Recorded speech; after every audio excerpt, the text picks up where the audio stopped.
மெத்தைக்கு மேல உன்னோட சேலை என் கையில் சேர்க்கும் வேலை என்ன நினைச்ச எப்போதும் போல உன்னோட வேலை யாரும் மாற்றுதுன்னு நானும் நினைச்சேன். உன் காயத்தை பார்க்கிறப்போ என்ன நினைச்ச நீ நகம் வெட்ட வேணும்னு சொல்ல நினைச்சேன்.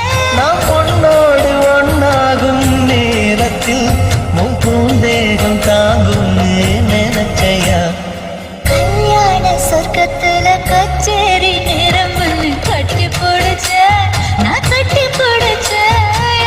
காட்டு மூச்சு முட்டை கட்டி போடுச்சேன். சொக்கி தவிச்சேன் நான் சொர்க்கத்தையே எட்டியதா துள்ளி குதிச்சேன் சொக்கி தவிச்சேன்